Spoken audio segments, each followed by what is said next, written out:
안녕하세요. 저는 남기덕 성도입니다.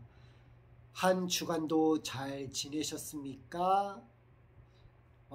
저도 한 주간도 잘 지냈습니다.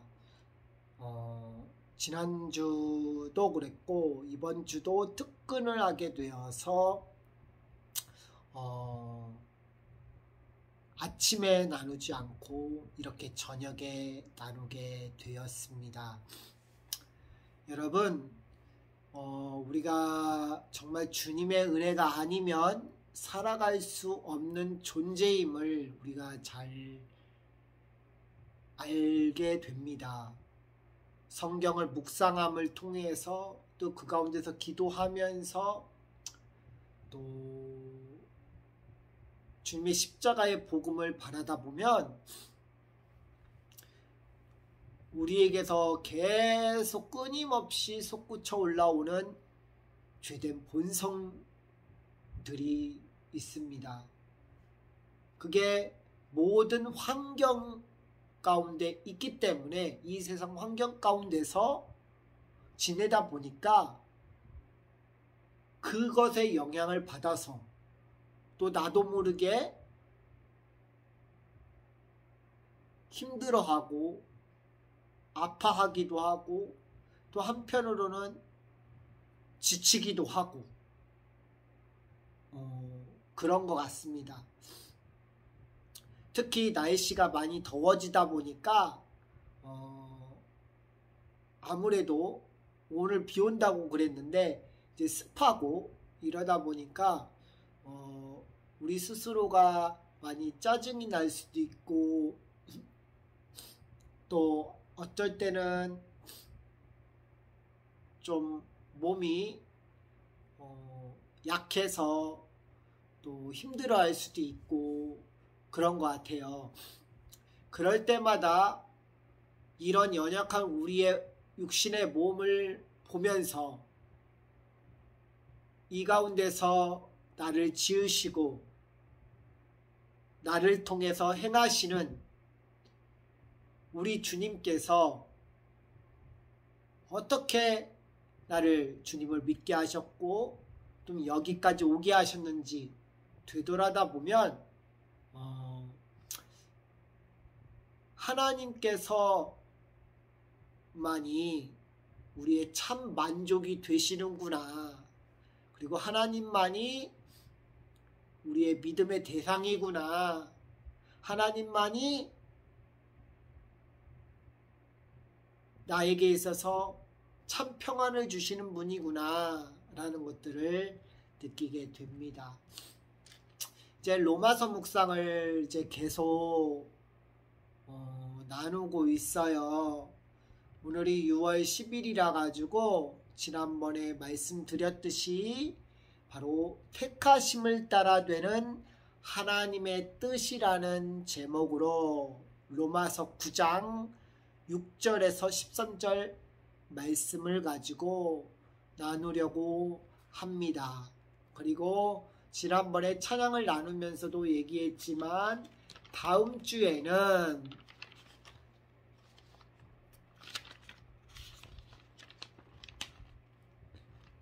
로마서 9장 19절부터 해서 29절까지 해서 하나님의 진노와 긍휼이라는 제목으로 또 다음 주에는 나눌 거예요. 이번 주 것도 이제 이번 주에는 다음 주 것을 이제 준비했고요. 오늘 나누는 거는 지난 주간에 준비했던 것을 나누게 됩니다. 그러보면서 이렇게 나누다 보니까 지난 시간을 다시 되돌아보게 되고 또 연이어서 이번 주에 묵상한 것들 가운데서 또 나름 성경 연구하는 가운데서 또 하나님의 은혜를 또 누리게 되는 것 같습니다. 이제 오늘 말씀을 나누도록 하겠습니다. 이제 로마서 9장 6절에서 13절이에요. 이제 읽도록 하겠습니다. 또한 하나님의 말씀이 폐허진 것 같지 않도다.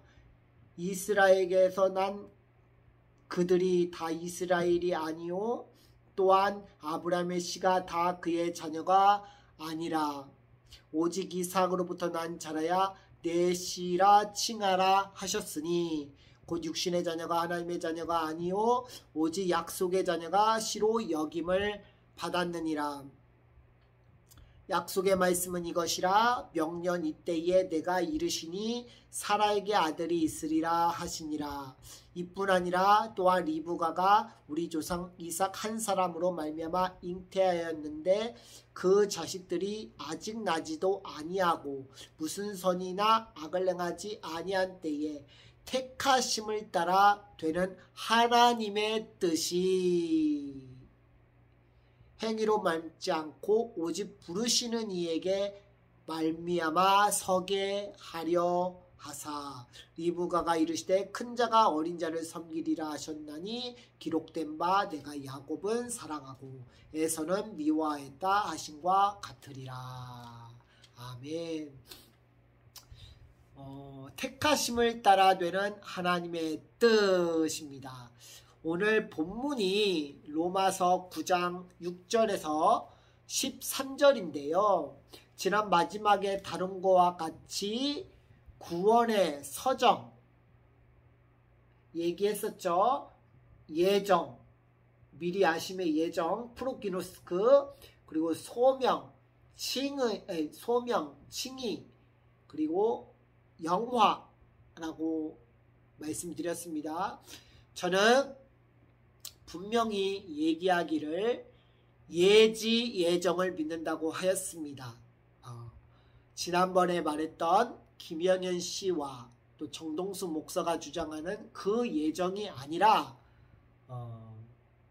그들이 그렇게 사용했지만 왜곡되었다라고 제가 분명히 말씀드렸습니다. 말씀드렸던 거 아시죠? 바로 마틴 루터, 어거스틴이 믿었던 게 바로 이 예지 예정이라고 제가 얘기했습니다. 그 기반 안에서 강력한 예정설, 절대 예정설을 얘기했다고 제가 얘기해 드렸습니다. 마틴 루터 같은 경우는 이 미리 하심 예정을 조건부 예정이라고 했던가요? 아마 그럴 거예요. 그렇게 불리기도 했었어요. 이 예정을.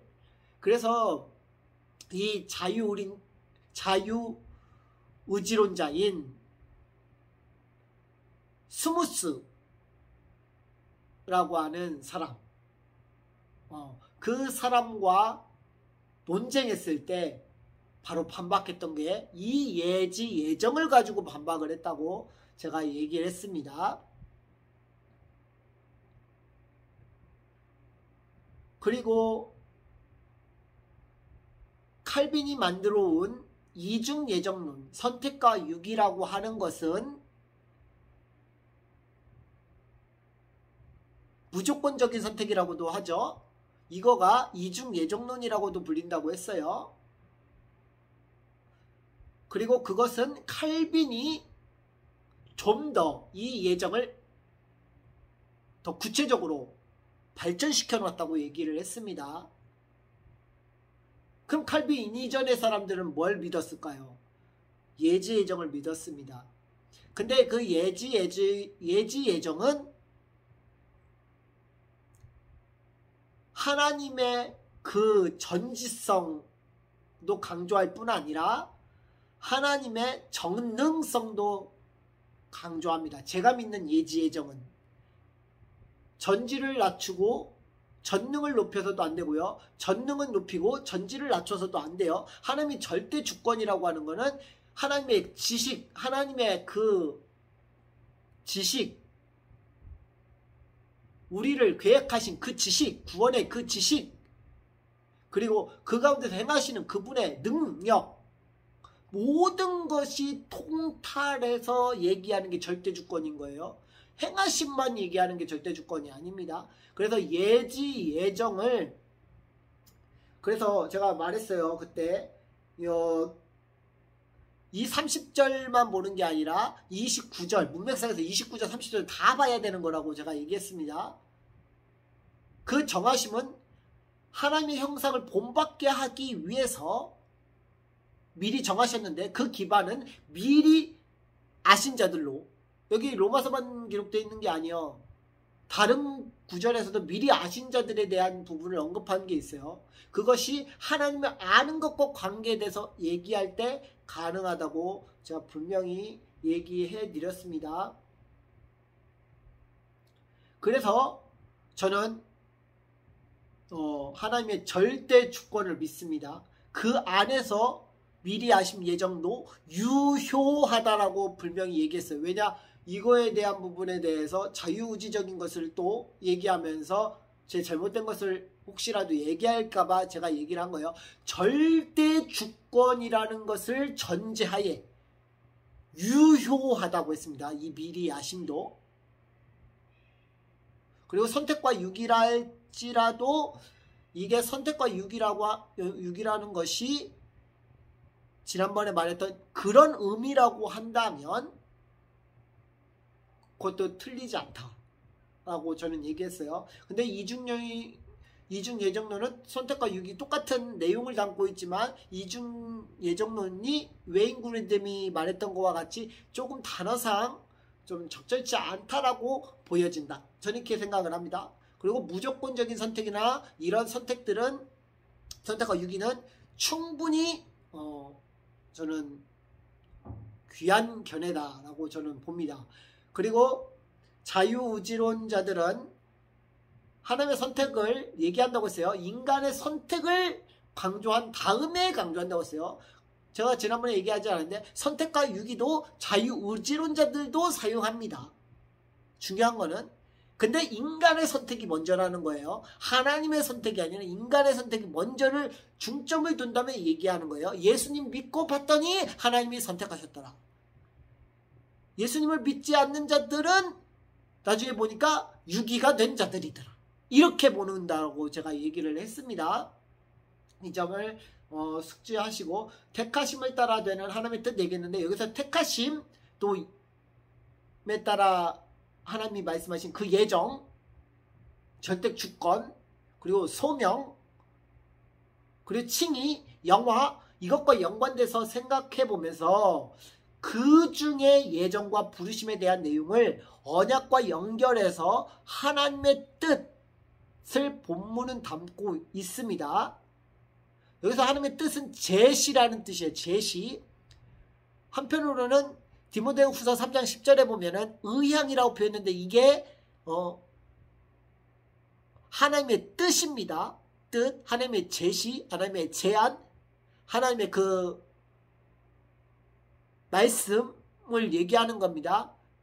믿음과 유향, 그 지난번에 제가 얘기했을 때 의향에 대한 의롭다고 받은 자들이 드려지는 예물로서 지시된 거라고 제가 분명히 얘기해 드렸어요. 그게 의향이라고. 그것이 바로 이때 하나님의 뜻에서 또 같이 쓰이고 있다는 점을 상기시켜 보시기를 바랍니다. 그런 가운데 본문에 담고 있고요.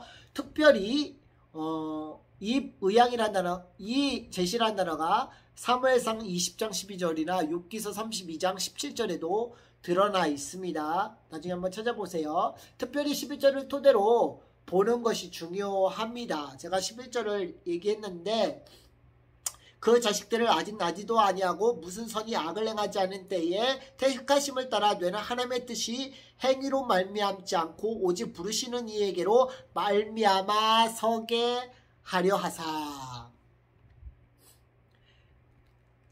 이 본문에서 제가 제목을 정했어요. 택하심에 따른 하나님의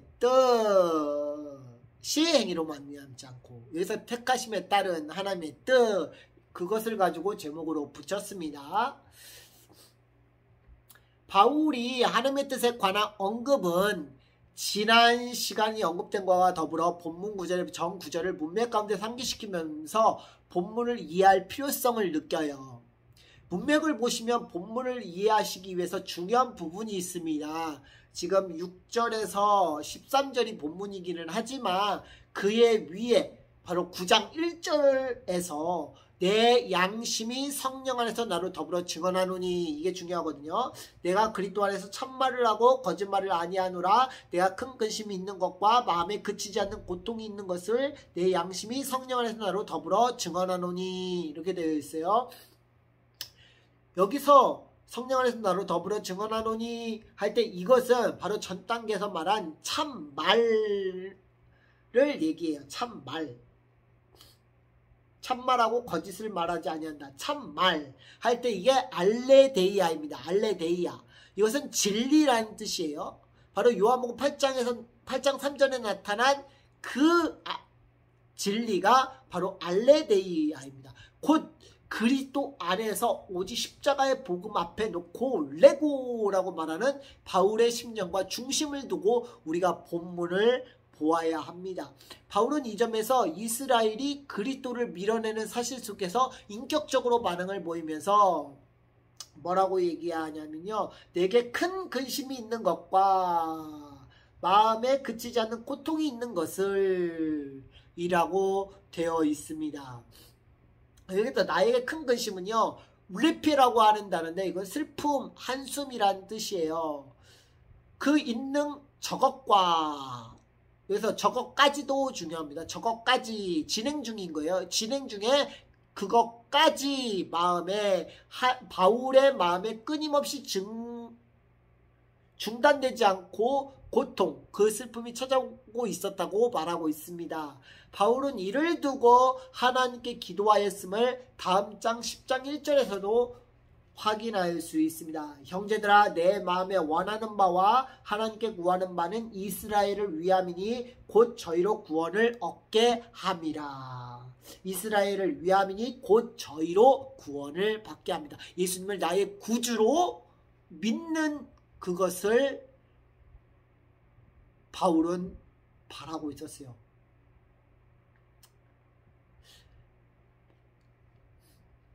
바울이 이런 양심을 하나님께서 주신 이성 가운데 주신 그 지각 가운데 깨달아 하고 있어요. 이 방금 말했던 근심은요. 요한복음 16장 6절에 보면은 예수님께서 죽으시기 전에 제자들에게 하신 말씀 중 제자들의 그 근심. 그리고 히브리서 12장 11절에 나오면 징계에 대한 슬픔. 또 베드로전서 2장 19절에 하나님을 생각하는 가운데 그 슬픔. 또는 이제 고린도후서 7장 10절에 보면은 하나님의 뜻대로 하는 근심 할 때 이 근심이, 또 빌립보서 2장 7절에 디도 말고요. 목회서신의 그 디도 말고요. 바울의 동역자 에바브로 디도라는 사람이 있습니다. 그 사람이 질고를 겪고 있었어요. 그 가운데서 바울이 갖고 있는 그 슬픔 할 때 바로 우리페라는 단어를 썼어요. 우리페. 이런 인간의 슬픔 때문에 예수님께서 고난을 받으셨어요. 이사야서 53장 4, 5절이 바로 그겁니다. 이사야서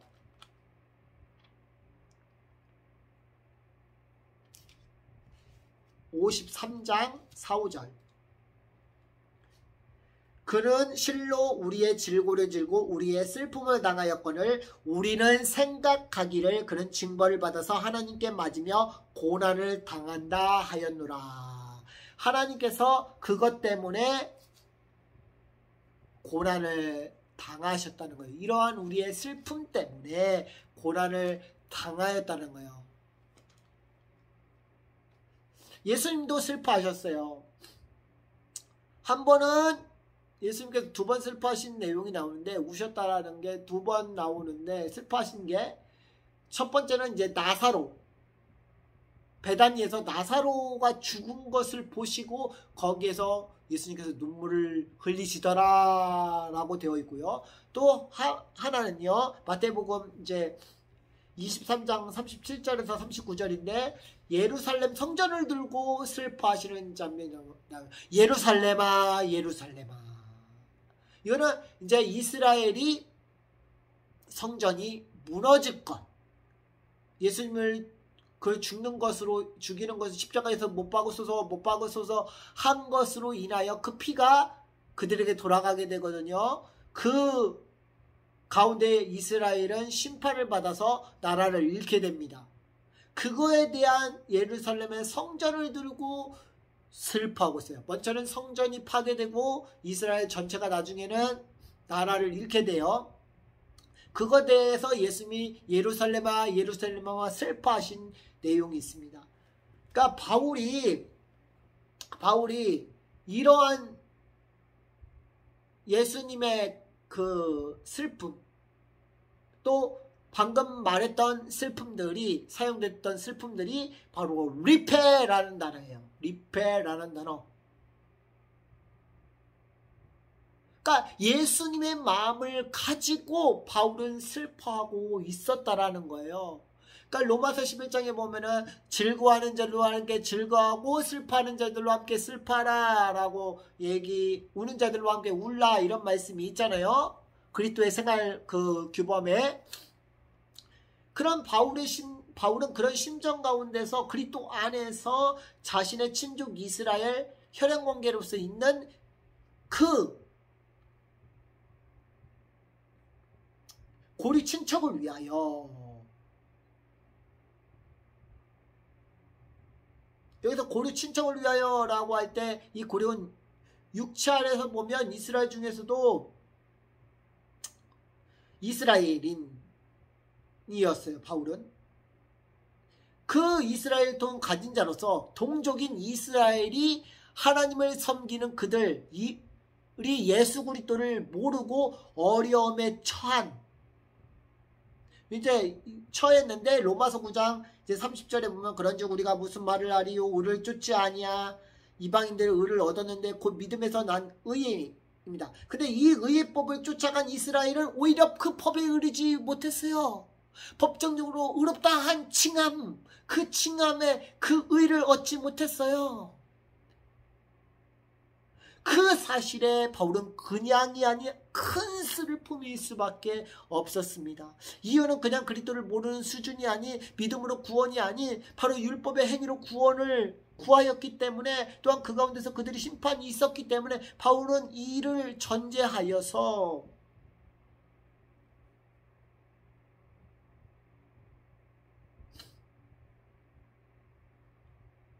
심히 괴로워하고 있었어요. 3절에 보면 내 자신이 저주를 받아 그리스도에게 끊어질지라도 원하는 바로다. 자신을 이스라엘 위해서라도 저주를 받길 바라고 있었습니다. 여기서 저주라는 단어가 아나데마예요. 아나데마라는 뜻인데 이건 금지령이라는 뜻이에요. 또 구체적으로 뭐 파문당하는 이라는 의미입니다. 파문당한다. 여러분 여기서 그리스도에게로 끊어질지라도, 저주를 받아서 그리스도에게 끊어질지라도 라고 했어요. 근데 하나님께 선택받은 자들이 끊어질 수 있습니까? 분명히 로마서 8장에 보면은 뭐라고 했어요? 내가 확신하노니 사망이나 생명이나 천사들이나 권세자들이나 현재일이나 장래일이나 능력이나 높음이나 기쁨이나 다른 아무 피조물이라도 우리 주 예수 그리스도 안에 있는 하나님의 사랑에서 끊을 수 없다. 하나님이 무조건적으로 택하신 자는, 무조건적으로 선택하신 자는, 하나님이 일방적으로 선택하신 자는, 절대적으로 예정하신 자는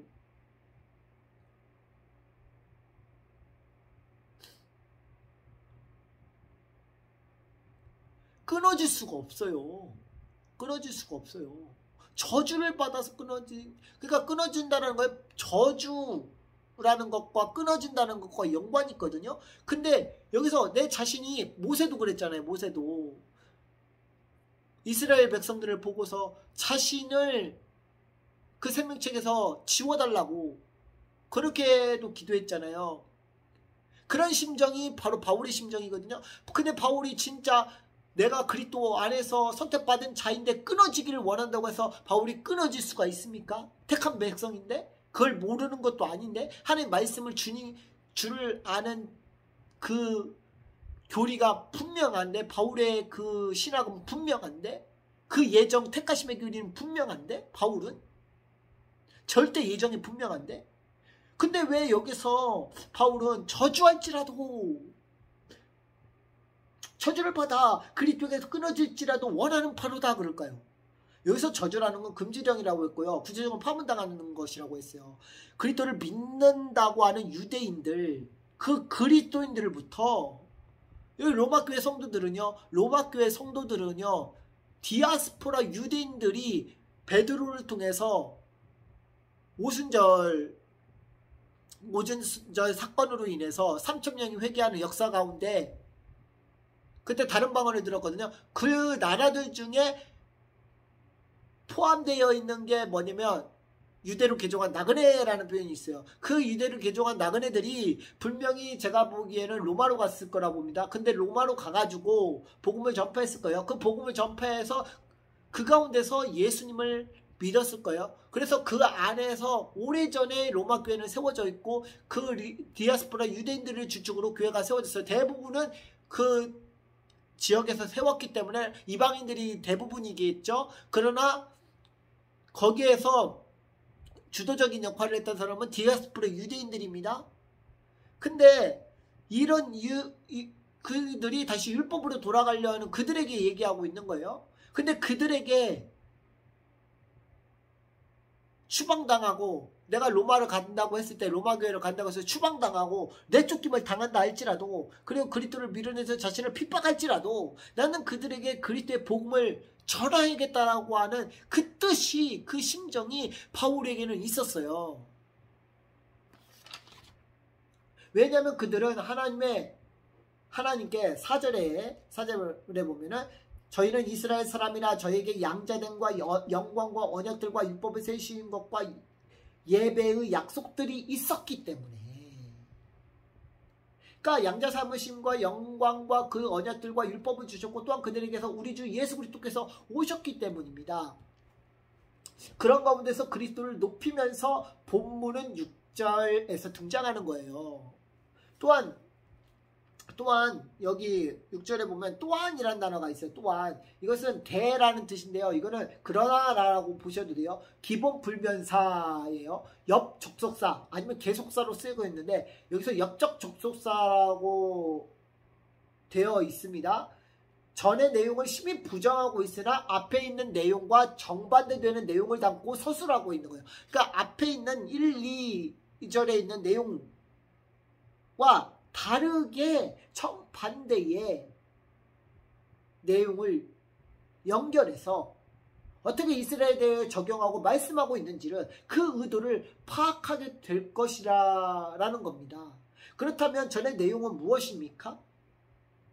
이스라엘이 그리스도를 밀어내고 있고 바울은 이를 두고 큰 슬픔이 있었다고 한 내용이 있는데 여기서는 반대로 이스라엘에 대한 하나님의 뜻이라는 관점을 두고 본문은 얘기하고 있어요. 이스라엘에 대한 하나님의 뜻이라고 하는 관점을 두고 본문은 얘기하고 있어요. 6절 보실까요? 또 하나의 말씀이 폐하진 것 같지 않도다. 이스라엘에게서 난 그들이 다 이스라엘이 아니요. 이스라엘이 그리스도를 배척하는 그들인데 그들에게 말씀이 폐하여진 것 같도다 라고 말합니다. 그래서 말씀은요 지난 시간에 말했던 로고스예요. 로고스인데 8장 18절에 생각하는 로기조마이가 그 원이 로고스라고 지난번에 말씀드렸어요.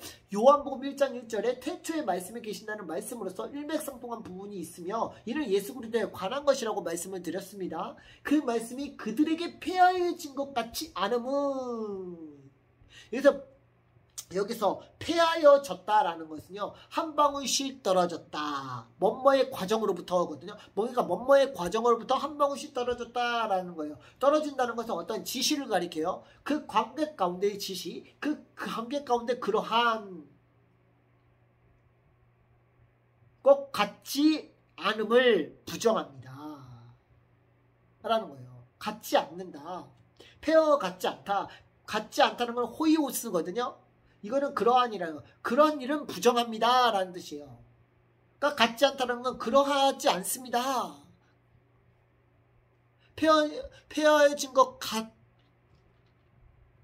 페어진 것이라고 그렇게 보지 않습니다 라는 얘기예요.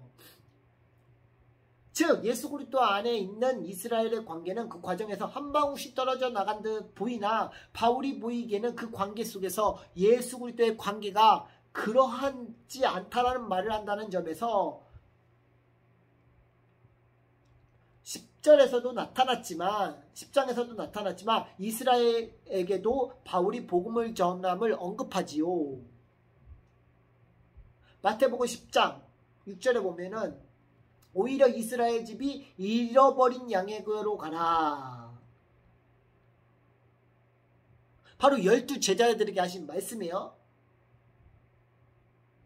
그리고 마태복음 15장 24절에도 보면은 스룹보니에게 여인에게 이방인 여인에게도 말씀하십니다.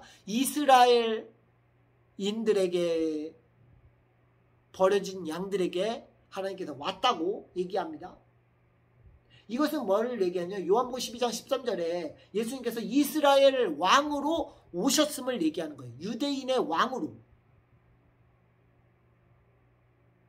첫 번째는 유대인의 왕으로. 그래서 유대인 왕이라고 예수님 죽으실 때 명패에 붙들었잖아요. 그러니까 유대인의 왕으로 오신 거죠. 이들에게 있어서는. 그러나 전체적으로 보면은 더 깊게 가면은 이분은 만왕의 왕으로 오신 분입니다. 이방인들, 유대인들 할 것 없이 모든 사람의 만왕의 왕으로, 믿는 자들의 모든 만왕의 왕으로 오신 분이에요. 지금 이스라엘인들에 대한 그 구원에 대한 것을 설명하기 위해서 이스라엘의 왕 이렇게 표현하는 거예요. 오해하시면 안 됩니다. 그래서 그렇기 때문에 그렇습니다. 히브리서 8장 6절에서 보면은 이스라엘과 새 언약을 맺으셨기에 그렇습니다. 히브리서 8장 6절에서 8절.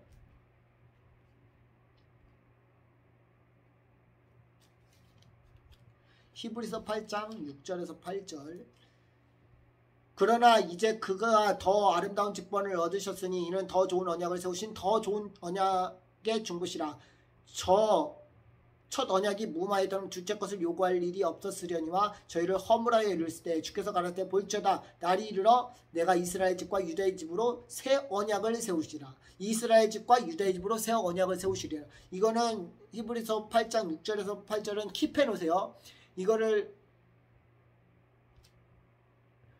또 다음에 진노와 궁유를 얘기할 때 한번 또 언급할 예정이에요. 네, 또 한번 언급할 예정인데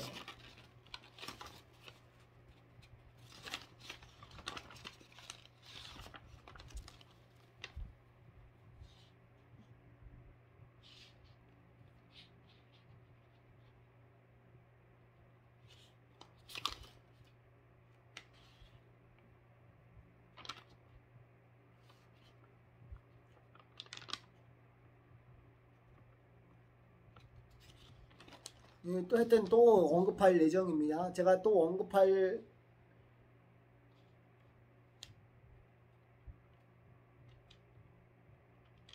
허물이라는 단어, 하나님의 뜻이라는 단어를 18절의 말씀을 이제 비춰갖고 얘기를 하면서 하나님의 주권에 대한 오해를 좀 얘기하고 싶어서 왜 오해하게 되는가? 왜 오해하게 되는가? 이 부분에 서면서 허물이라는 단어와 하나님의 뜻이라는 단어를 비춰보면서 이것을 가지고 왜곡되게 사용하고 있다는 사실을 이제 언급하려고 제가 이거를 이 말씀 구절을 인용을 했거든요. 그래서 이거는 혹시 보시는 분들은 킵해 놓으시고 나중에 들으시면 좋겠어요. 나중에 혹시 또 보신다면은 어쨌든 여기서 말씀하는 것은 이스라엘 집과 유다 집으로 새 언약을 얻으리라 라고 되어 있습니다. 이스라엘, 그가 하나님으로부터 다스림을 받을 것이다 라는 뜻이거든요.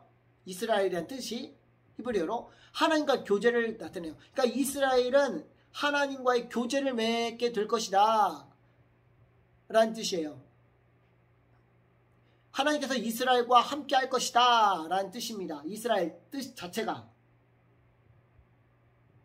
로마서 4장 12절에서 16절은 유적 이스라엘 혈통이라도 그의 다스림은 그분과 교제가 있지 않고 단절된 상태라면 그들은 진정 이름에 합당한 이스라엘이 아니라는 것. 결국 이스라엘 중에 또 바울, 언약 백성, 하나님의 뜻 가운데 택하심을 받은 그들이 있음을 내다보면서 그들이 말씀에 폐하여지지 않았음을 설명하고 있다라는 거예요.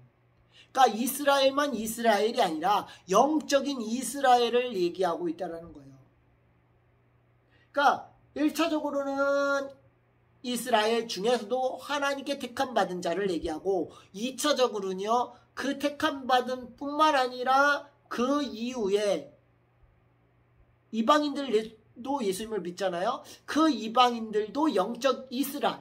예. 그러니까 유다와 이스라엘 집이라고 하는 그 표현 안에는 첫째로는 이스라엘인, 그리고 둘째로는 이방인인데 예수님을 알아서 그분 안에서 그 교제의 안에서 누리게 되는 자들, 그 안에서 다스림을 받게 되는 자들, 그들 또한 이스라엘 이름이 뜻이 그가 하나님으로부터 다스림을 받을 것이라기 때문에 그가 하나님으로부터 다스림을 받기 때문에 이스라엘인 거예요. 그걸 기억하셨으면 좋겠습니다. 그리고 7절을 보면은 또한 아브람 씨가 다 그의 자녀가 아니요 오직 이삭으로부터 난 자라 내 씨라 칭하리라 하셨으니 라는 고 되어 있습니다. 그래서 아브라함은 예를 들어서 언약된 백성 그 씨를 구체적으로 알려줍니다. 여기서 아브라함의 씨가 다 그의 자녀가 아니라고 했는데 여기서 아브라함의 자녀가 아닌 자는 육체적으로 그의 씨는 맞지만 자녀로서 언약의 자손으로서 택함받은 자녀가 아니라는 사실을 알려주는데요. 이는 이스마엘을 염두하고 얘기하는 거예요. 갈라디아 4장 22절이나 창세기 16장 11절에서 15절을 참조하시면 좋겠습니다. 반대로 아브라함 씨에서 난 자 중에선 진짜 자녀를 언약의 자손을 이삭이라고 말하고 있으며 이삭부터 난 자라야 내 씨라 칭하라고 하여준다고 말씀을 하고 있습니다. 창세기 21장 12절을 참조하세요. 하각과 이스마엘의 쫓겨남 그 말씀을 인용했는데 이것은 갈라디아 4장 24절에 보면은 갈라디아 4장 24절에 보면은 이것은 미온이 이 여자들과 두 언약이 하나는 시내산으로부터 종을 낳은 자니 곧 하가라. 이 하가는 아라비아에 있는 시내산으로부터 지금 있는 예루살렘과 같은 데니 저가 그 자녀로부터 더불어 종노릇하고.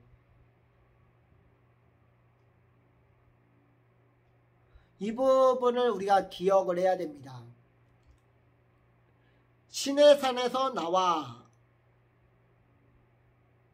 시내산으로부터 종을 낳은 자니 라고 되어 있는 시내산으로부터라고 되어 있는데 여기서 으로부터 시내산에서 나와라는 게 시내산으로부터 이게 시내산으로부터 나와라는 뜻이거든요. 이것은 아포라는 단어에서 떨어집니다. 그러니까 시내산으로 떨어져서 시내산에서 떨어져서 종을 낳은 자. 종이라는 건 속박된 그 종을 낳은 자, 태어난 자라는 뜻이에요. 그가 하갈이며 동시에 하갈에서 난 자는 이스마엘임을 언급하고 있어요. 시내산에서 나왔다라는 게 중요해요. 24절에서 잘 기억해야 될 것이 시내산으로부터 종을 낳은 자니 곧 하가라. 두 언약이라 하나는 시내산으로부터 종을 낳은 자니 하가라. 이 하가는 아랍에 있는 시내산으로 지금 있는 예루살렘과 같은 데니 저와 그 자녀들로부터 더불어 종노릇하고. 이 내용 중에 시내산으로부터 나와 시내산으로부터 떨어져서 이게 굉장히 중요합니다. 내용을 이해하는 데 굉장히 중요해요. 이스마엘은 율법 아래서 난 자로서요. 시내산에서 떨어져 나와서 따로 육체를 따라 섬기기 위해서 존재함으로써 진짜 율법의 정신과 상관없는 자들이에요. 우리가 신명기 33장 2절 볼까요?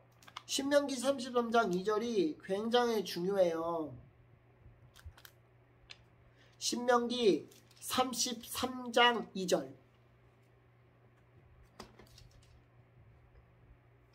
1절부터 볼게요. 하나님의 사람 모세가 죽기 전에 이스라엘 자손을 위하여 축복함을 이러하니라. 일렀을 때 여호와께서 시내에서 오시고, 시내산이거든요. 시내에서 오시고 세일산에서 일어나시고. 그래서 세일산이라는 것은, 세일은 에돔 족속을 얘기합니다. 에돔에서 있는 거죠. 에돔이 에서가 머물렀던 곳이 세일산입니다. 기억하시고요. 바란산에서 비추시고 1만 성도가 가운데 강림하시고 그 오른손에서 불같은 율법이 있도다 라고 되어 있어요. 왜냐하면 율법이 시내산에서 불같이 나왔는데 이전에 구약에서 나타난 언약입니다. 바로 시내산 언약입니다. 이것을 여러가지 단어로 표현할 수 있는데 사랑의 언약 또는 은혜의 언약입니다. 이 시내산 언약은 첫 언약이라고도 합니다. 근데 이 언약은 옛 언약이라고 해요. 그 언약은요, 앞에서 설명했던 새 언약과 일맥상통한 거예요. 단 하나의 언약입니다. 모형과 그림자로 나타났을 뿐이고요. 구약은, 신약은 실제이신 예수 그리스도에 대한 오심으로 주어진 것이에요. 그래서 하나님을 섬기는 자로서의 약속입니다. 이것이 이제 히브리서 9장 18절을 볼까요? 히브리서 9장 18절.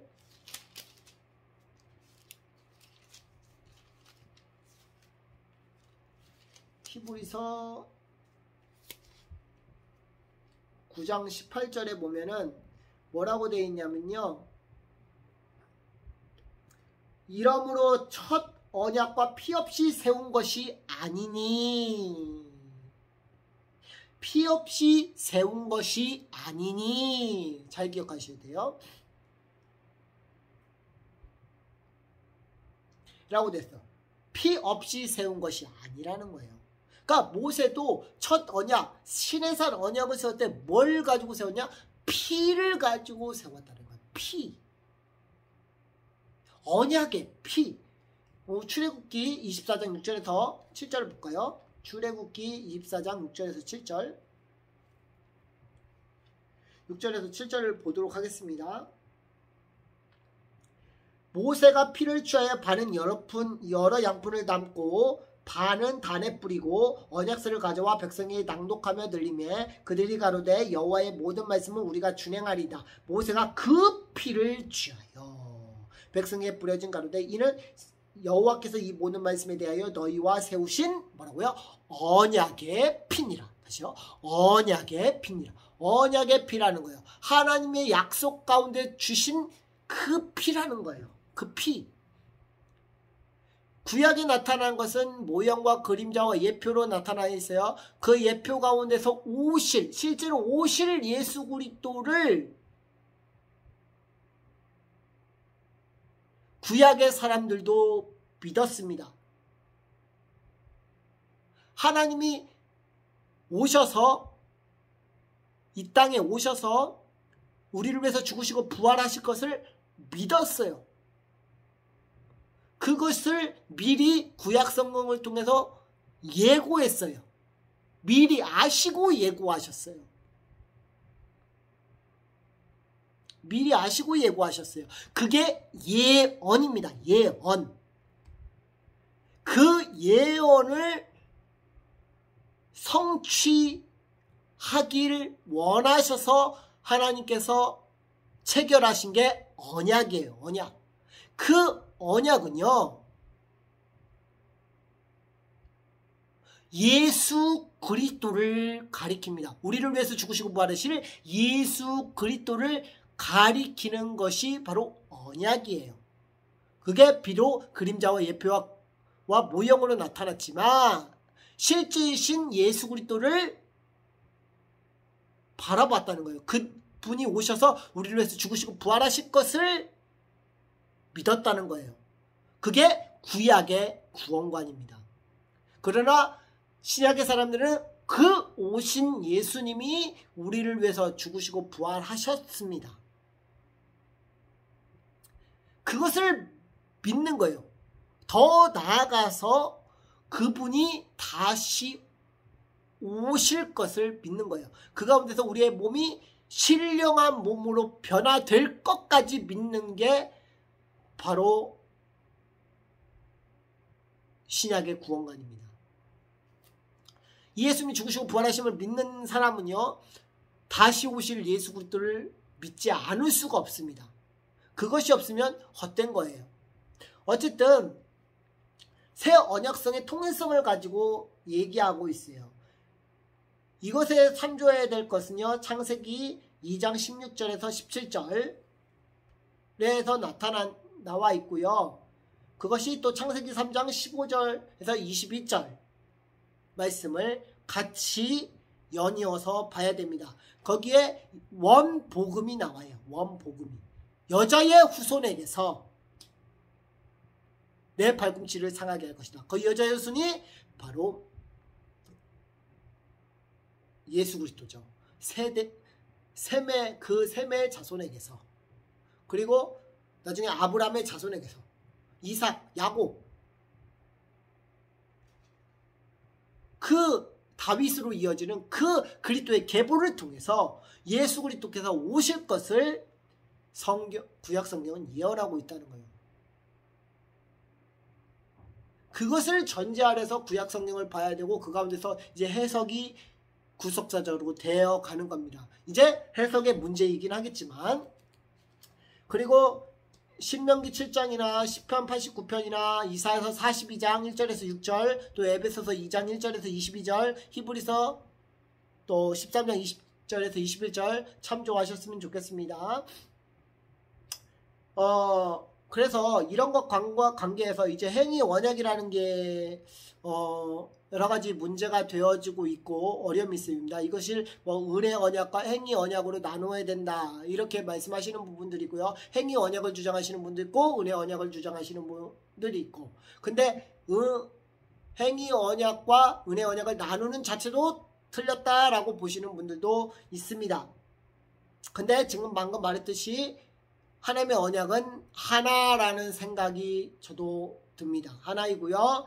그리고 행위 언약이라는 자체가요, 하나님과 인간관계에 어떤 순종의 조건을 복주시기로 했다라고 표기되어 있는 부분들이 있어요. 이런 부분들은 틀렸어요. 어떤 인간의 행위와 어떤 율법적으로 무엇을 해서 그 가운데서 복을 받고 어떤 율법의 혜택을 받는다, 그것이 행위 언약의 초점이라고 한다면 잘못됐습니다. 지난번에 제가 페이스북에도 올렸지만 죄사함과 죄사함하고 또 뭐였죠? 영생, 이 두 가지 부분은 나누면 안 된다고 분명히 얘기를 드렸으며, 예수님을 믿는 자로서 죄사함을 받는 동시에 의롭다 여김을 받는 겁니다. 법정적으로 의롭다 여김으로 칭함을 받는 거예요. 그런 칭함을 받은 자가 의롭게 사는 겁니다. 의로운 삶을 사는 거예요. 이거 인간적인 관점에서 그 순종의 행함을 보는 게 아니라 하나님의 관점에서 의롭다 칭해 주시는 거예요. 그렇다고 해서 완전하냐? 완전하지 않다는 겁니다. 인간의 행위가 어쨌든 조금 더 순종한다. 요새 김세윤 박사라고 플러스 신학대학교라고 하는 분이, 그거에 대한 부분이 있어요. 그분은 유보적입니다. 나중 뒤에 가서, 좀 특이한 케이스예요. 나중 뒤에 가서 하나님 보시고 의롭게 칭해준다, 이 얘기를 하겠어요. 칭의는 단회적으로 완성입니다. 단회적으로 완성. 단회적으로 완성하는 1차 한 번으로 법정적으로 의롭다 칭했다는 선언 그 자체로 끝입니다. 그러나 라고 제가 얘기했어요. 그러나 죄된 몸의 본성은 있습니다. 의화가 된 건 아니에요. 의화가 되는 건 아닙니다. 왜? 우리의 몸은 죄된 본성이 있어요. 그래서 구원파를 조심해야 됩니다. 구원파는 모든 것이 그렇게 됐기 때문에 회개할 필요가 없다, 이거예요. 근데 그거는 아닙니다. 의롭다 여김을 받은 자가 의롭게 살아가는 거예요. 의인은 거룩이란 동일한 뜻이라고 제가 얘기를 드렸습니다. 그 거룩한 삶을 살아가는 거예요. 구원, 두렵고 떨림으로 구원을 이루라 할 때 그 이룬다라고 하는 건 어느 도달할 점이 있다라는 거예요. 완전히 완성된 게 아니라 현재형입니다. 현재형. 그건 현재형이고요. 완성되는 것은 제가 뭐라고 했어요? 하나님 형상이 다 이루어질 때까지 진짜 의의 몸을 입는 거는요. 그때입니다. 의화가 되는 거예요. 완전히 의로운 상태, 우리 모든 것이 의로워져 있는 상태, 몸 자체까지, 의의 몸까지 입은 상태, 그게 영화의 때 이루어지는 겁니다. 모든 것이 다 완성되는 것이요. 만약 지금 의화가 있다 그러면 우리는 죄된 본성이 없어야죠. 죄를 짓지 않아야죠. 근데 그거는 다 잘못된 겁니다. 제가 지난번에 얘기했잖아요. 죄의 성질은요. 죄의 성질이 불순종을 한다고 그랬고요. 의의 성질은 순종하도록 만든다고 했어요. 그분의 주어진 의로 인해서 그분이 주신 의지로 하나님의 영광을 올려드릴 수 있다고요. 근데 우리가 자유의지라고 표현되면은 국어사전에 찾아보세요. 스스로 무엇인가 해낼 수 있는 능력입니다. 우리가 스스로 해낼 수 있는 무엇인가 능력이 있습니까? 없습니다. 그거는 뭐냐면 전적 부패 교리. 이 전적 부패 교리를 이해하지 못한 데서 발생하는 거예요. 전적적인 무패한 교리는요, 우리가 그 말씀대로 인간의 관점으로 무엇을 행할 수 있는 존재가 아닙니다. 하나님의 관점에서 하나님의 주신 의 가운데서, 그 의 가운데서 그분의 의로우신 그 은혜 아래서 그리스도인으로서 자유를 누리는 가운데서 자유할 수 있는 거예요. 그 가운데서 하나님의 말씀을 순종할 수 있는 거예요. 그러니까 하나님의 힘으로만이 그 일들을 행할 수 있는 거예요. 하나님을 바라보는 것도, 우리가 의롭다고 순종하는 모든 행위도, 칼빈이 주장하는 그 순종도, 그 마틴 루터가 주장하는 순종도, 모든 순종도, 신앙적인 윤리적인 모든 부분도 하나님의 은혜 없이 되는 건 없습니다. 그렇다고 위에서 밤나라 되나라 하면 뚝딱 하면서 하라는 게 아니라, 그런 은혜주의자적으로 해가지고 하나님이 다 알아서 하시겠지, 다 해결해 주시겠지, 대강 넘기는 그 순종을 말하는 게 아닙니다. 그러니까 그러면서 그러면서 그거는 방종으로 이어집니다. 방종주의로. 그거는 아니에요. 그리고 방종주의는 율법주의와 관계됐다고 제가 분명히 얘기해 드렸습니다. 오히려 율법주의적인 사람들이 더 방종으로 나아간다고. 그런 거는 인간의 행위의 관점으로 보면 안 됩니다. 하나님께서 주신 은혜 속에서 헤어지는 행위예요. 그래서 믿음의 행위인 거고, 그 가운데 행함을 보이라 그러는 겁니다. 하나님은 우리 자유의지를 사용하신다. 자유의지는 인간적으로 우리가 자유의지 가운데서 우리가 자유의지를 행하는 것이 아니라, 우리가 뭐 한다는 게 아니라 하나님이 우리를 자유의지를 사용하시는 거예요. 그 사용하신다는 측면이 하나님이 주신 의 가운데서, 그분이 주신 의 가운데서 그 자유함을 누린 상태에서 하나님의 은혜로서 행하는 거예요.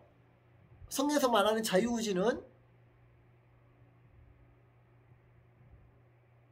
자유의지라는 개념은 하나님의 의하고 떨어져서 생각할 수가 없어요.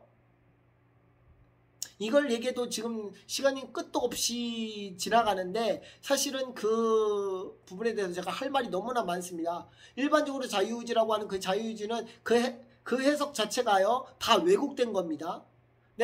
제가 다음 주에도 나누겠지만은, 그 다음 주에 나누는 그 내용들이 있잖아요. 잘 보세요. 뭐가 문제냐면요, 신분적인 입장이냐 인본적인 입장인가요? 인본주의자들에게 지적을 하는 것도 좋은 거지만, 우리 예수 믿는 우리들조차도, 저부터도요, 얼마나 율법주의가 많고요, 얼마나 제 안에 관념주의가 많고요, 제 안에 막 그 죄성 가운데 올라오는 게 얼마나 많은지 몰라요. 그런데 얘기해 드릴까요? 제가 하나님의 은혜로 절대 주권을 인정하고 그 말씀 가운데서 나아갈 수 있는 방법, 비결은요, 딱 하나예요. 하나님의 은혜입니다. 오직 은혜예요. 오직 은혜. 그것이 그분의 의 가운데서 그분이 주신 은혜 때문에 그럽니다. 그분의 영, 성령께서 우리와 함께 하시고 그 안에서 주님의 은혜로 통치함을 입기 때문에, 예수 그리스도의 통치하심을 입기 때문에, 그분의 교제 가운데 있기 때문에, 그분의 다스림 가운데 있기 때문에, 그것들이 그분의 은혜 안에 있을 때, 십자가 복음 안에 있을 때, 그분의 성령 안에 있을 때, 하나님 안에 있을 때, 그게 해결되는 거예요. 그래서 이런 부분에 대해서 명확하게 해야 됩니다. 그래서 하나님의 간섭하심이라는 것이 있는 거예요. 하나님의 간섭하심이 그래서 존재하는 거예요. 하나님의 우리 자유의지가 없으면 하나님이 어떻게 간섭하심이 있겠습니까? 간섭하실 수가 없어요. 하나님 그냥 행하시면 되죠. 근데 그냥 행하시면 되지가 아니라 하나님의 속성 자체가요. 인간들을 통해서 그 부족한 인간들을 통해서 하나님의 절대적인 사랑을 그분의 살아계심을 증거하시는 거예요. 내가 너를 구원하러 왔다. 내가 너를 구속하기 위해서 내가 너를 위해서 죽었다. 내가 너를 위해서 다시 살았다. 그것을 하나님께서 끊임없이 알고 하시기 위해서 각성시켜 하시기 위해서 그렇게 하시기 위해서 우리에게 찾아오셨다는 겁니다. 복음은요. 인간이 좋아하는 복음이 아닙니다. 내 생각, 내 말, 내 뜻 어떤 것들을 옳다고 말하는 게 아니에요. 하나님의 말씀은요. 그분의 은혜 아래서 주권적으로 성령께서 행하시는 것들이에요. 그분께서 옳다 하시는 그것입니다. 그 옳다 하는 게 뭡니까? 하나님의 의예요. 하나님의 의란 뜻은요. 옳은이란 뜻도 있어요. 공정이란 뜻도 있어요. 하나님의 공정은요. 그분의 의 가운데서만 기준이 됩니다. 십자가, 예수 그리스도의 십자가 그것으로만 가능한 거예요. 우리의 오름은 그 가운데 있을 때만 오름이 되는 거예요.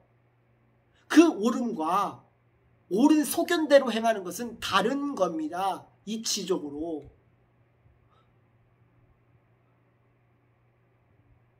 그런 하나님의 은혜를 저부터도 그런 죄인이기 때문에 하나님 앞에 무릎 꿇고 하나님의 은혜를 구해야 되고 용서함을 받아야 될 긍휼함을 여김을 받아야 할 사람이지만 우리 모든 인간이 다 그렇다는 거예요. 모든 사람이 주님의 은혜와 그 사랑 없이는 살아갈 수 없는 그분의 숨이 아니면 나아갈 수 없는 인생이라는 겁니다.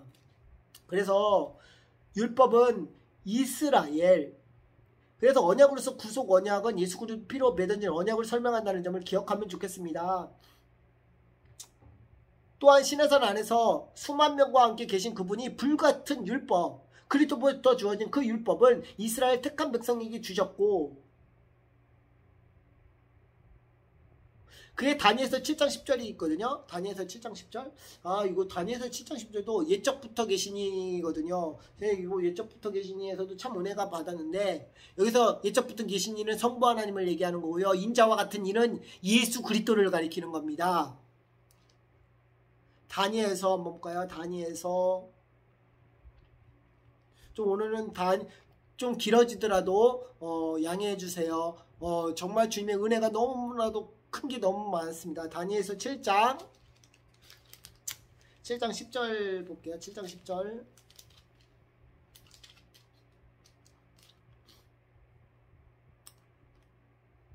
불이 강처럼 흘러 그 앞에서 나오는 그에게 수만 종으로 천천히요 그 앞에 시위하는 자는 만만이며 심판을 베푸는데 책을 펴놓았더라 라고 되어 있어요.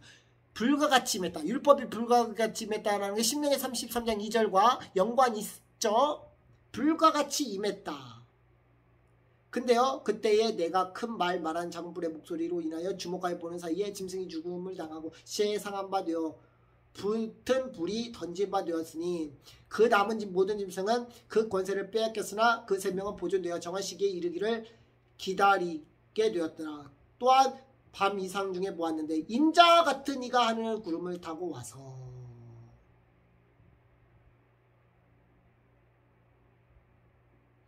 그 가운데서 인자와 같은 이가 하늘 구름을 타고 와서 예적부터 계신 하나님께 나와 그 앞에 인도되매 예수 그리스도께서 하늘 구름을 타고 와서요 예적부터 계신 성부 하나님께로 나와 그 앞에서 인도되어서 그에게 권세와 영광과 나라를 주고 모든 백성과 나라들과 각 방언하는 자로서 그를 섬기게 하였으니 그 권세가 영원한 권세로 옮기지 아니할 것이요 그 나라는 패하지 아니한다. 하나님의 말씀은 패하지 않는다는 것은요 그분의 말씀이, 그분의 복음이 영원히 서게 된다라는 거예요.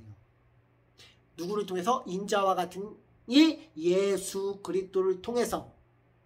근데 그분이 고린도전서 15장에서도 얘기했지만 예초부터 계신, 항상 계신 그 성부 하나님께 나와 그 앞에, 그분 앞에 인도함을 받아서, 성부 하나님의 인도하심을 받아서 그분과 하나님과 연합되는 그 관계 속에서 모든 권세가, 그 영광과 그 나라가 그분께 있다는 거예요. 하나님께 있다는 거예요. 그리고 그분에게서 오신 그 예수 그리스도에게 모든 피조물과 우리까지도 하나님께서 다 받아주시죠. 그러면서 성부하는 그 성자 예수님과 그분의 영은 서로가 서로를 높이고 계십니다. 동등된 분으로서. 어쨌든 그런 불이 율법을 통해서 보여지시 언약이 강처럼 흐려 그 주님으로부터 나온다고 해요. 그 수종하는 자가 천천이고 그 앞에 시위하는 자가 만만이요. 이것이 심판 베푸는 것과 연관되어 나타난다는 게 사실입니다. 13절에 인자와 같으니 예수 그리스도를 말하고요. 옛적부터 항상 계시니가 바로 제가 하나님 아버지가 그 앞에 인도하는 자가 우리 구주 예수 그리스도이며 우리 구주시라는 점이라는 사실을 제가 방금 얘기했습니다. 이 불과 같이 나온 율법, 신에서 나온 그것이 신에서는 나와, 즉 언약과 율법의 정신과 그 의와는 상관없이 율법을 외적으로 육체적인 입장에서 사용하면서 율법의 속박에 놓여 사는, 율법의 행위에 초점을 두고 그 이들로 언약과 그 언약의 백성이 아닐 수 있다라는 것은 이 시간 저는 목도하게 돼요. 반면 언약으로 말미암은 자는 자유로운 자로서 갈라디아 사전에 나온 은혜의 언약, 그 율법의 언약과 상호 다름을 시사해 주고 있습니다. 그래서 본 8절은요. 그 아브라함의 씨가 다 그의 자녀가 아님을, 육신의 자녀가 하나님의 자녀가 아님을 대조하면서 이삭으로서 난 씨와 약속의 자녀를 대조함으로써 이스라엘인이라도 하나님의 언약 안에서 택하심에 따라 부름받지 않았다면 아무것도 아니라는 사실을 각인시켜 주고 있습니다. 9절 보실까요? 약속의 말씀은 이것이라 명년 이때에 내가 이르리니 사라에게 아들이 있으리라 하니라. 약속의 말씀은 에판겔리아예요. 이 에판겔리아는 에판겔로에서 왔는데요.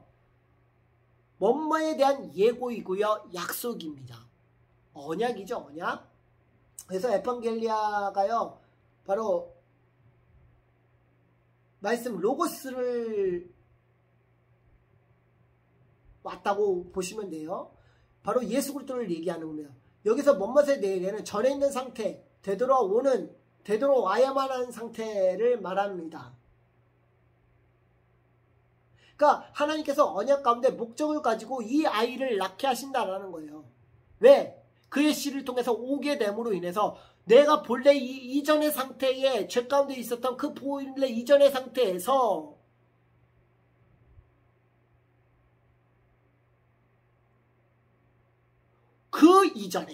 오히려 그 이전에 죄가 들어오기 그 이전에 그 의의 상태로 다시 오게 하시기 위해서 하나님께서는 약속의 이 말씀을 이것이라 하면서 명년 이때에 내가 이르리라 사라에게 아들이 있으리라 하시면서 약속의 아들로서 이삭을 주셨다고 말씀하고 있습니다. 그래서 명년의 때 할 때 명년의 때도요. 카이로스를 쓰였고요. 여기서 명년은 동사 플러스 전치사를 쓰였는데 명년의 때에 명년의 그때에 이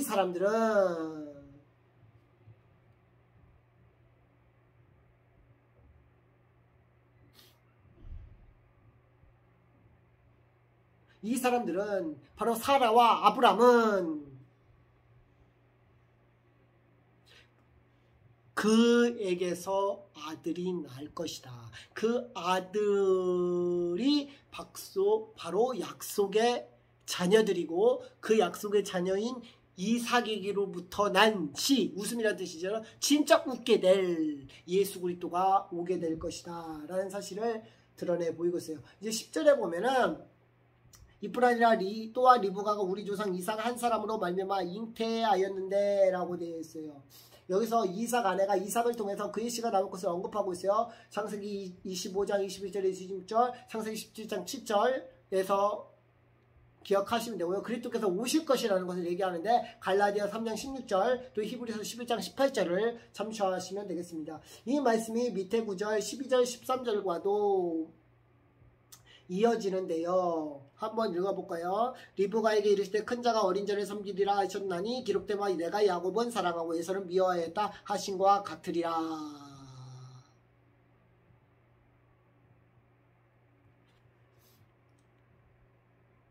12절에서 창세기 25장에서와 또 23절을 인용한 말씀, 또 13절 여기에서 말하는 건요, 말라기 1장 2절에서 3절 말씀을 인용한 말씀이거든요.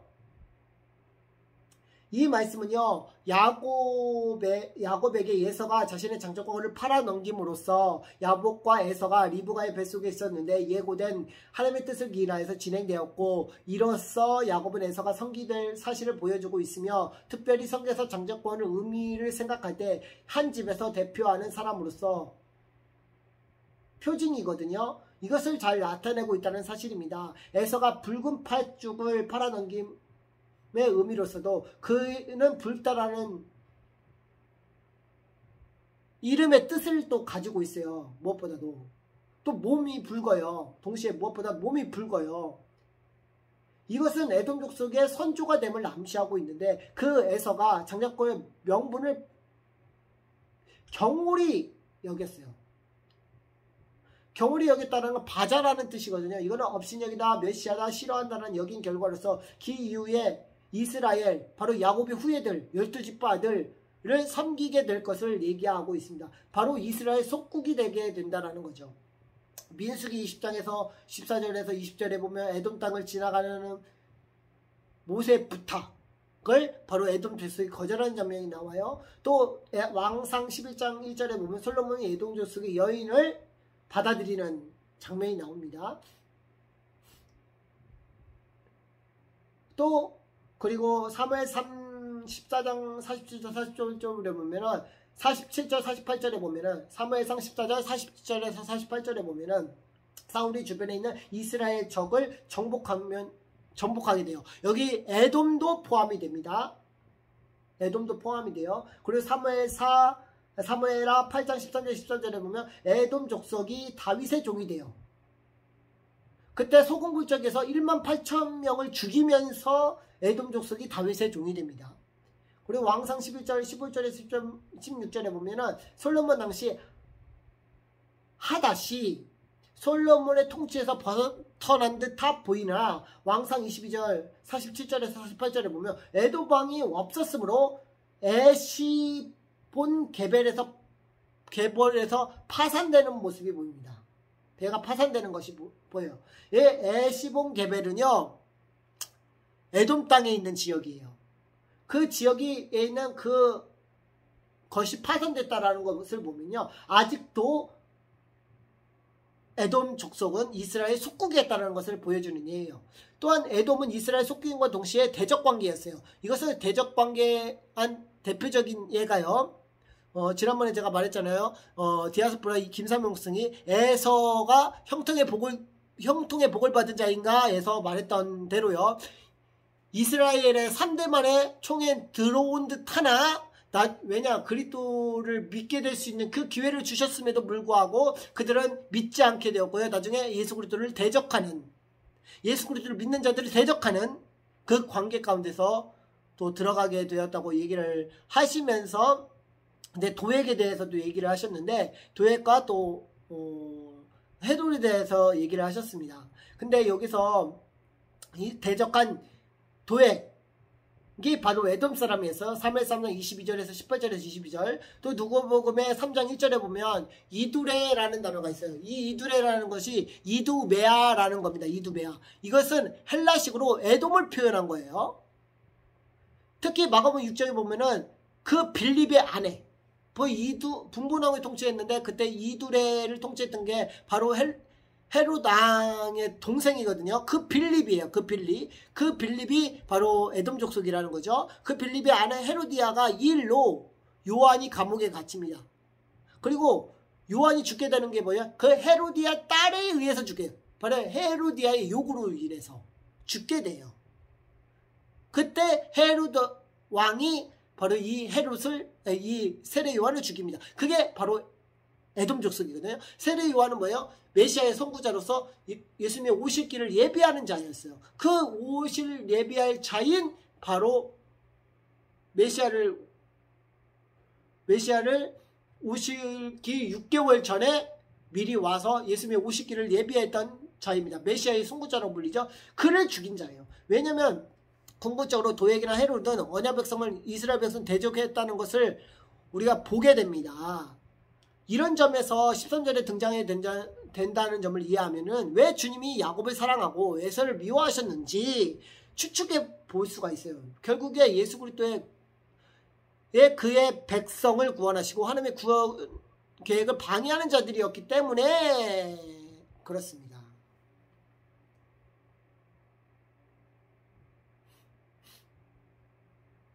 이제 12절에 보면은 기록된 바라고 했어요. 여기 기록된 바는 이제 그라포, 새겨진이라는 뜻이고 상징적으로 묘사되어졌다, 또 그려졌다라는 뜻인데 12절을 전제하는 가운데 13절을 보면은요.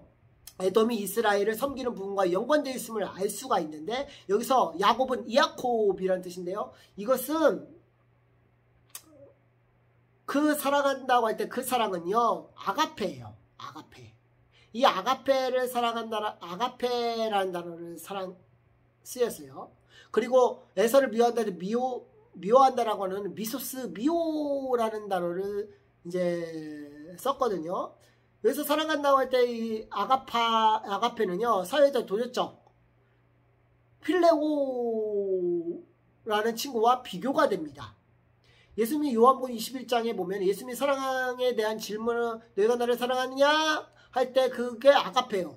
근데 베드로가 내 주를 사랑합니다 라고 할 때 그 사랑은 휠레오입니다. 그래서 휠레오는 사랑한다, 좋아한다, 존경한다, 입맞춘다 이런 여러 가지 의미가 있어요. 에서는 미워한다, 미세오인데 이게 미소스라는 직무에서 몹시 싫어한다라는 의미에서 왔다고 했어요. 근데 이거가요 뭐가 연결되냐면 내 형제를 미워하는 자는 할 때 그때 요한 1서를 제가 지난번에 언급했던 적이 있어요. 요한 1서를 언급하면서 도리어 미워하는 그것은 나 바울은 행한다 할 때 그 미워가 미소스라고 얘기했어요. 그 얘기하면서 옛날에 뭐라고 했냐면 예수님 믿는 자는 예수님 때문에 미움을 받는다라고 했어요. 그때 미움이라는 단어가 쓰이는 게 바로 미소스라고 했었습니다. 그리고 제가 그때 내 형제를 미워하는 계기에 대해서 요한복음 1장 2절에서 9절 또 그 이후에 나중에 요한 1서에서 말한 그 말씀들을 언급하면서 내 형제를 미워하는 자는 나를 사랑하지 않는 자다 라고 말씀하셨을 때 그 미워가 바로 미소스라는 단어예요. 몹시 싫어한다. 여기서 몹시 싫어한다라는 단어가 요 단어에서 썼습니다. 미서오인데요. 이게 미소스 증오에서 왔어요. 증오한다라는 거예요. 이거 말라기에서를 보면요. 학계, 스가랴보다는 약 75년에서 100년 후에 예언한 것으로 보여집니다. 보여지는데요. 야곱과 에서 간의 하나님의 사랑과 미워함에 대한 것은요. 그 기준은요. 히브리서 1장 9절을 볼까요? 히브리서 1장 9절. 바로 그 미워하는 기준은 바로 의입니다. 의. 히브리서 1장 9절. 1장 9절. 이제 길게 하다 보니까 좀 지치네요, 몸이. 내가 의를 사랑하고 불법을 미워하였으니 그러므로 하나님 곧 너의 하나님이 즐거움의 기름을 내게 부어 내 동료들을 승하게 하셨도다. 내가 의를 사랑하고 불법을 미워하였으니 하나님의 기준은요. 의 가운데 있는 자는 사랑하시고요. 불법 가운데 죄 가운데 있는 자는 미워하셔요. 하나님의 기준은요. 그러니까 뭐냐면 의라는 건 디카오시네거든요. 불법은 안노미아예요. 쉽게 말해 죄를 얘기하는 겁니다. 죄를 얘기하는 거예요. 지금 제가 말라기에서 얘기했지만 BC 540년에서 400년 사이인데 이 두 번째 성전이 건축되어서 예배 의식을 행하나 바사의 지배를 받았을 때요. 이 사람은요. 느헤미야 후기나 아니면 같은 시기로 보고 있어요. 같은 시기로 보고 있는데 그렇게 추정을 하고 있는 거예요. 16번째 선지자로서 예언의 대상이요. 이스라엘 부패를 말하고 있는데 형제인 에돔과 함께 언급하면서 에돔은 심판받을 것을 먼저 언급하면서 이스라엘 백성의 심판을 얘기하고요. 같은 형제로서 얘기를 하면서 이스라엘 심판을 얘기를 합니다. 이 에돔 심판을 참조하려면 또 오바댜서를 또 참조를 하셔야 돼요. 이거 얘기하려면 할 얘기가 많은데 어쨌든 그것이 그때 이게 로마서 9장 13절에 인용되어 있는 말씀에 들어있는 겁니다. 에서는 선조로서 에돔의 후에 여호와를 멸시하고 업신여긴 것. 그 특징이 언약 백성을 대적한 결과로서 나타나고 있다라는 거예요. 예수님 믿지 않는 그 자로서 그리스도 안에서 믿을 수 있는 기회를 주셨음에도 불구하고 믿지 않고 여호와를 멸시하고 업신여김으로 바로 자기의 선조인 에서가 잠재권을 팔아넘겼던 것과 같이 에돔 족속은 바로 여호와를 멸시하고 업신여겼기 때문에 그 에돔 심판에서 나옵니다. 그 멸시한 것 때문에 오히려 그들은 언약 백성을 대적하였다라고 해요. 언약 백성을 대적한 건 뭐예요? 예수 그리스도를 대적한 것과 같아요. 예수 그리스도를 미워한 것과 같아요.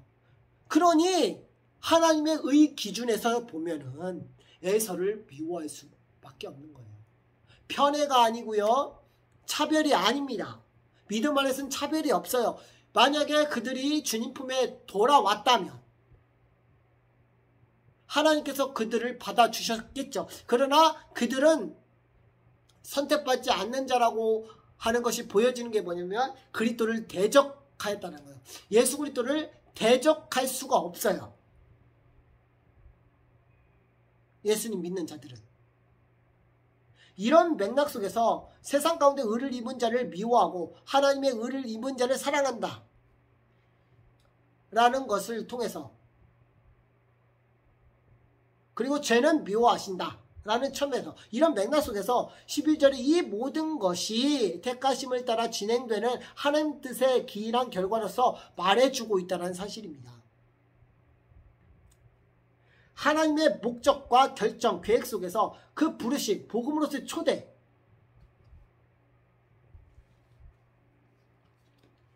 이제 8장 23절이 8장 23절이라네요. 8장 28절이 그거거든요. 우리가 알거니와 하나님을 사랑하는 자 곧 그 뜻대로 부르심을 입은 자들은 모든 것이 합력할 선을 이루니라 할 때 그 부르심을 입는 자 할 때 그 부르심이 복음으로서의 초대를 얘기합니다. 크게 불림바 된 그분과의 관계를 통해서 서게 된 여기서 메노라는 단어가 붙게 되었거든요. 메노 부르심을 입은 자들 그분의 메노, 그분의 머물게 된 자들을 위함이라는 거. 그 택하심이 언제 태어나지도 아니하고 선과 악을 행하지 아니한 때, 즉 예정을 말하는데 그 예정은요 창세 전을 예정을 기나여 말합니다. 창세기 그 택하심 안에서 되어진 것인데 이것은 행위를 통함이 아닌 그 부르심에 의하여 된 것입니다. 제가 얘기했습니다. 자유의지론자들은요 창세전 예정을 얘기하지 않습니다. 보통 미리 예정하면서 자유의지가 있어서 인간의 선택으로 하나님이 주어진 것이다. 그 알고 봤더니 그게 나중에 보니 하나님의 선택이었더라. 이렇게 말하는 사람들은요, 대부분 창세전 예정이 아니라 절대적 주권을 말하는 게 아니라 후정론을 말합니다. 후정론. 타락 이후의 예정을 언급한다라는 거예요. 나중 후에 선택하셨다. 타락 이후에 선택하셨다. 라는 것으로 봅니다. 그래야 맞아요. 왜냐면 그래야 인간이 선택할 수 있거든.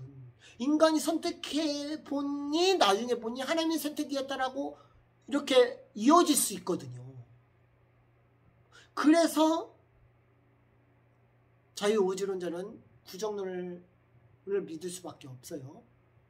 창세전 예정을 말하는 사람들이 대부분 예정의 절대주권을 믿는 사람들이 어떤 예정을 믿느냐를 보면 두 가지로 갈래요. 미리 아심 예정을 얘기하든 어떤 예정을 얘기하더라도요. 이 예정 안에서 창세전 예정을 말하는 사람이냐, 아니면 후정론, 타락 이후의 예정을 말하는 사람이냐. 대부분 이렇게 말하는 사람은 인간의 선택을 얘기합니다. 하나님의 선택을 말하는 것 같지만 인간의 선택이 우위를 점해요. 그러나 하나님의 절대주권을 말하지만 미리 아심을 전제를 저는 두고 얘기한다고 했어요. 그 가운데 그분의 은총이 있었다고 얘기를 하고 있어요. 그러나 그 가운데서 선택과 유기를 말한다고 저는 본다고 했습니다. 이중 예정보다는 선택과 유기가 맞다고, 버려진 것으로 선택한 것으로 보면은, 버려졌다는 표현으로 보면은 저렇게 봅니다. 지옥 간 자는 선택했다라고 보진 않아요. 다음 주에도 얘기했지만 그 예정에서 보면은, 그 문맥상에서 보면은 그렇게 버려진 것으로 얘기하지만 그건 추후에 그들의 버려질 것을 두고 언급하는 내용들이에요. 제가 보니까. 그러니까 보통 선택하는 자들은, 보통 선택된 자들이 있다면 선택되지 않는 자들은 이미 드러나 있습니다. 또 한 번 예정할 필요가 없어요. 선택된 자들은. 이미 믿는 자가 선택이 됐는데 믿지 않는 자들이 굳이 선택될 필요가 없다고 저는 봅니다. 근데 이게 버려졌다는 존재로 해석이 된다면 충분히 육이라는 표현이 굉장히 좋은 표현이라는 생각이 들어요.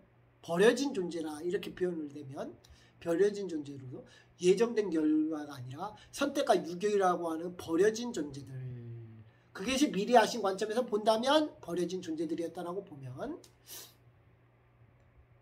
왜 선택이라는 표현이 들어가지 않는 게 아니면 하나님이 인격적으로 인간을 존중하시는 분이에요. 왜 자유의지를 부여해 주신 거는 인간을 존중하시기 때문에 자유의지를 주신 거예요. 그렇다고 죄가 있으면 그 죄 가운데서 하나님 존중하시냐? 그렇지 않아요. 그분의 의 가운데서만 존중해 주십니다. 왜? 자유의지가 있어야 하나님을 예비할 수 있어요. 자유의지 가운데 하나님을 높일 수가 있어요. 그때 쓰이는 말씀이 어떤 말씀이요?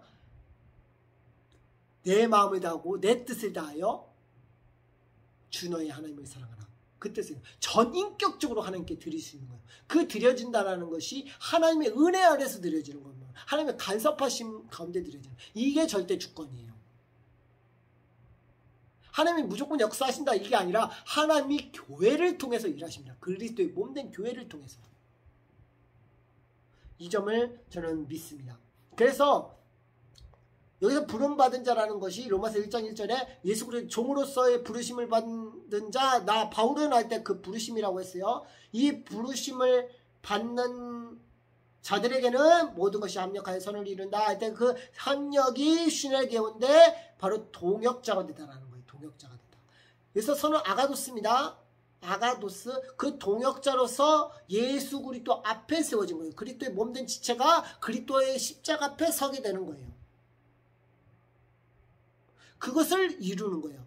여기서 이룬다는 건 에이스입니다. 선 앞으로. 누구 앞으로? 예수 그리스도 앞으로 가 있는 거예요. 누가? 합력하여 선을 이루는 그리스도의 몸된 교회가. 그리스도의 몸은 뭡니까? 예수 그리스도의 죽으심과 부활을 나타내죠. 바로 예수님이 십자가 사건을 연상케 하죠. 그것은 뭡니까? 예수님이 성전 자체심을 드러내 보인다는 거예요. 그 자체신 예수님을 통해서 몸된 교회로 부르심을 받은 우리가 동역자가 되어서 하나님의 몸된 교회를 섬기면서 그분 앞에 서게 되어 있을 때, 복음 앞에 서게 되었을 때, 그것이 선을 이루는 거예요. 선을 이룬다고 하는 것은 그리스도께서 선하면은 선하시면 선을 이루실 수 있는 분은 예수 그리스도밖에 없어요. 그분 안에서만이 존재되어진다라는 사실입니다. 오늘 처음부터 나눴는데 1시간 거의 반이 다 됐어요. 이게 굉장히 길어요. 이거를 제가 막 준비하면서도 그날 준비가 낮에 전개가 안 돼서 금요일날 저녁인가요? 목요일날 저녁인가 한 번 더 봤어요. 굉장히 어렵게 준비했는데 다 언급하지는 못했습니다. 그 내용 구절구절은 다 언급을 못했어요. 찾아서 다 언급을 해야 되는데 사실상 그런 걸로 따지면 분량이 너무 많습니다. 그래서 참 주님의 은혜 가운데 잘 마쳤는데요. 잘 설명했는지는 모르겠지만 중요한 것은 그거예요. 제가 택하심에 따라 되는 하나님의 뜻이라고 내었지만 다음 주에도 하나님의 절대 주권에 대한 오해를 왜 오해가 되는가에 대한 부분을 한번 나누고 싶은 부분들이 또 있는데 은혜 가운데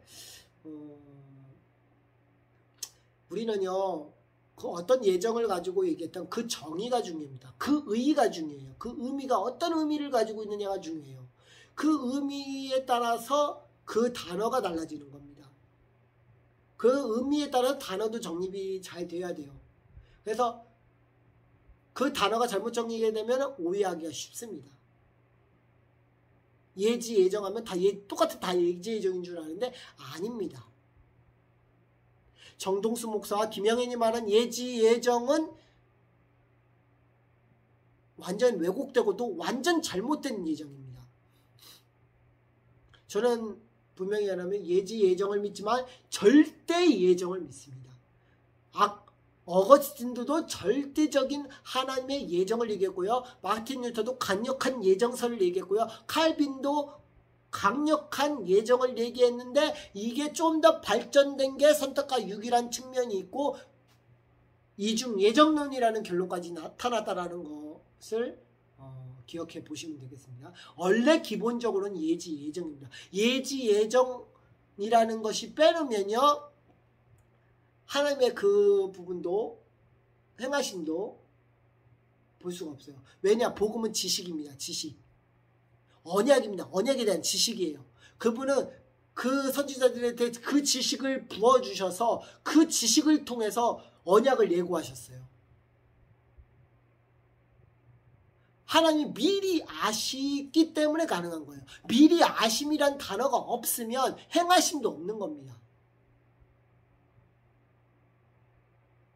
하나님의 능력은 미리 아신 가운데 과거 현재 미래를 다 아시는 가운데 하나님의 주권적인 역사를 하나님이 행하셨어요. 선지자들을 통해서 그 입을 통해서 그것이 성취된 게 바로 신약인 겁니다. 구약 말씀이 성취된 게 신약이에요. 그래서 예수님이 우리를 위해서 죽으시고 부활하신 거예요. 그리고 그리스도의 몸된 교회를 통해서 우리에게 역사하신 겁니다. 우리는 주님의 은혜를 날마다 구해야 될 줄 믿습니다.